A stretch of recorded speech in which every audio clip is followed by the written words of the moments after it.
Hi everyone. आज इस video में हम बात करेंगे इम्पोर्टेंट टॉपिक्स इकोनॉमिक्स के एसएससी एमटीएस 2025 के लिए।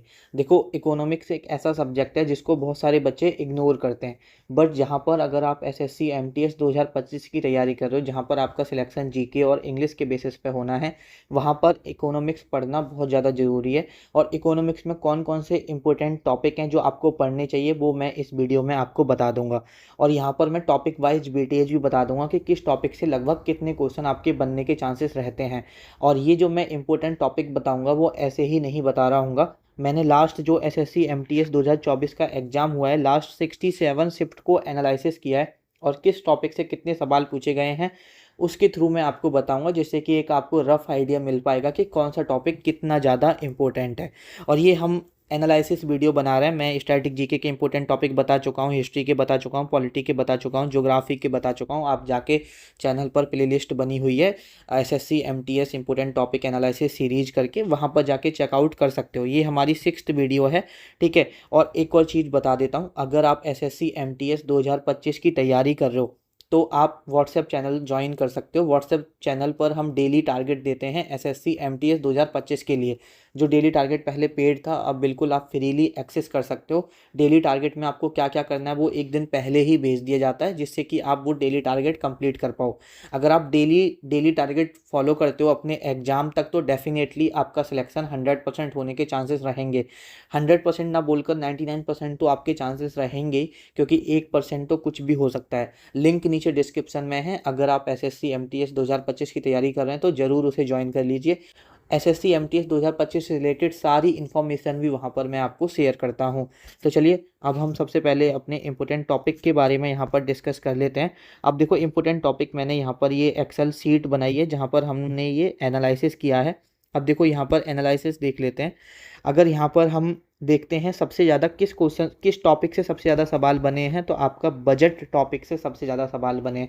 बजट आपका इकोनॉमिक्स का टॉपिक है, ये आप सभी को पता होगा।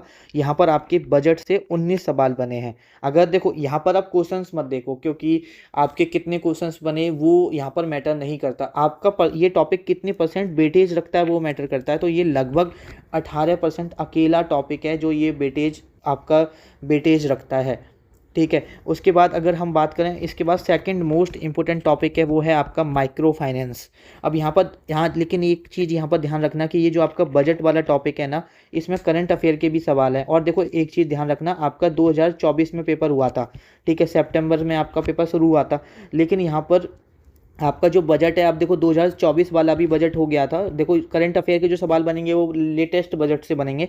तो यहाँ पर जो ज़्यादातर बजट के सवाल बने हैं वो बजट 2024 से नहीं बने, बल्कि यहाँ पर जो सवाल बने थे वो बजट 2023 वाला जो बजट था उससे सवाल बने थे। तो कहने का मतलब मैं ये कहना चाह रहा हूँ कि यहाँ पर अगर आप एमटीएस 2025 को तैयारी कर रहे हो, तो ये भी आपको पता है आपका पेपर सितंबर अक्टूबर में होना है। तो इसके लिए जो आप करंट अफेयर में अगर बजट पढ़ो ना, तो वो बजट, ये जो अभी कल परसों आपका बजट आया है जो 2024 है, इसे एक बार को आप छोड़ भी सकते हो। 2025 वाला, सॉरी, 2025 वाले को आपको 2024 का बजट पढ़ना ज़्यादा ज़रूरी है, अगर हम प्रीवियस ईयर ट्रेंड के हिसाब से देखें तो, ठीक है। दोनों को देख लेना, लेकिन आपके बजट 2024 से बनने के चांसेस यहाँ पे सबसे ज़्यादा रहेंगे। माइक्रो फाइनेंस इंस्टीट्यूशन सबसे ज़्यादा इंपॉर्टेंट और सबसे छोटा टॉपिक, ठीक है। बस आपको एक पेज का टॉपिक है, एक पेज आपको पढ़ना पड़ेगा माइक्रो फाइनेंस इंस्टीट्यूशन के बारे में। और यहीं से आपके 15 सवाल बने थे अगर हम एसएससी एमटीएस 2024 में देखें तो। One of the most important and most easiest, important तो है ही है, सबसे आसान भी टॉपिक है, कुछ भी नहीं है माइक्रो फाइनेंस में पढ़ने में। और यहाँ से आपके सबसे ज़्यादा सवाल बने थे, ये बात ध्यान रखो। उसके बाद गवर्नमेंट स्कीम, ये तो one of the important topic है भी। यहाँ पर देखो, जो पुरानी स्कीम है वो भी सवाल बने हैं, जो नई स्कीम थी वहाँ से भी सवाल बने हैं। तो आपके टोटल मिला के 13 गवर्नमेंट स्कीम से सवाल बने। आप यहाँ पर, मैंने यहाँ पर परसेंटेज निकाला हुआ है इसका, इसकी अगर हम एग्जाम पॉइंट ऑफ व्यू से देखें तो 12.7% इसकी वेटेज रही। नेशनल इनकम, ठीक है, नेशनल इनकम जहाँ पर आप जीडीपी, जीएनपी ऐसे टर्म पढ़ते हो, यहाँ से जो आपके सवाल बने 10 सवाल बने और इसकी जो वेटेज है 9.8% रही। वहीं पर अगर हम बात करें money banking and money and insurance और लिख सकते हो, 1-2 सवाल इंश्योरेंस से भी थे। तो यहाँ पर आपके 8 क्वेश्चन बने थे, 7.8% यहाँ पर इसकी वेटेज रही। Self help group most important topic और मोस्ट इजीएस्ट टॉपिक है, यहाँ से भी यहाँ पर 7 सवाल बने। ये मिसलेनियस है, इसे छोड़ सकते हैं। पोर्टल और पॉलिसी से बात करें तो 6 सवाल बने थे, 5.9% इसका वेटेज है। टैक्स सिस्टम इजी टॉपिक है, आराम से आप कवर कर सकते हो, कोई भी सवाल आए तो आराम से उसका जवाब दे सकते हो। आपसे इंडस्ट्री से सवाल बनते हैं, पीएसयू वगैरह से सवाल बनते हैं, तो 5 सवाल यहाँ से बने। ये पूछ लिया जाता है कि कौन सा महारत्ना कंपनी है, कौन सा मिनी रत्ना कंपनी है, तो एक बार पढ़ लेना इंपॉर्टेंट है। 5 ईयर प्लान से आपके 3 सवाल बने हैं यहाँ पर। और अगर हम बात करते हैं अनएम्प्लॉयमेंट से, तो अनएम्प्लॉयमेंट से आपके डिफरेंट टाइप ऑफ अनएम्प्लॉयमेंट होते हैं, 3 सवाल बने हैं। टाइप ऑफ इकोनॉमिक्स से आपके 2 सवाल बने। टोटल अगर हम बात करें 67 शिफ्ट में जो आपकी टोटल इकोनॉमिक्स से सवाल बने हैं जीके के अंदर, वो 102 सवाल बने हैं। अगर मैं पर शिफ्ट देखता हूँ कि एक शिफ्ट में इकोनॉमिक्स से कितने सवाल बनते हैं, तो लगभग 1.25 सवाल बनेंगे। कहने का मतलब है कि आपकी शिफ्ट में एक सवाल भी पूछा जा सकता है या 2 सवाल भी पूछे जा सकते हैं इकोनॉमिक्स से। इतने ही चांसेस हैं। अगर 25 नंबर की जीके आ रही है तो वहाँ से 1 या 2 सवाल आपकी शिफ्ट में बनने के चांसेस हैं इकोनॉमिक्स से। तो अब आप देख सकते हो कि आपके पेपर पॉइंट ऑफ व्यू से इकोनॉमिक्स इंपॉर्टेंट है या नहीं। देखो इंपॉर्टेंट इसलिए है क्योंकि आपको पता है पूरा सिलेक्शन जो होना है एसएससी एमटीएस में जीके और इंग्लिश पे, एक क्वेश्चन मतलब 3 नंबर, और 3 नंबर बहुत बड़ा गैप डिफरेंस क्रिएट कर देता है। तो ध्यान रखिए कोई भी टॉपिक को, किसी भी सब्जेक्ट को छोड़ना मत, और एटलीस्ट ये टॉपिक तो कर ही लेना। और वैसे भी मैं आप सभी को कराने ही वाला हूँ।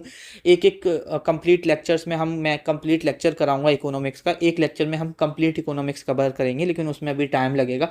अभी आप सभी को पता है स्टैटिक जीके हम कवर कर रहे हैं, उसके बाद हम हिस्ट्री कवर करेंगे। और देखो अगर आप यहाँ से इस चैनल से पढ़ रहे हो तो आपको अलग से कुछ भी पढ़ने की ज़रूरत नहीं है। यहाँ से जितना मैं आपको करा रहा हूँ वो मोर देन इनफ है। एक बार फिर आपको बताना चाहूँगा, अगर आप एसएससी एमटीएस 2025 की तैयारी कर रहे हो तो व्हाट्सएप चैनल से जुड़ सकते हैं, जहाँ पर हम डेली आपको डेली टारगेट प्रोवाइड करते हैं, जिससे कि आपको एक डेली टारगेट भी मिलता है, आपको कंसिस्टेंट होने में भी हेल्प करता है। चलिए आपसे मुलाकात होगी नेक्स्ट लेक्चर में, नेक्स्ट वीडियो में। तब तक के लिए ख्याल रखिए अपना, पढ़ते रहिए।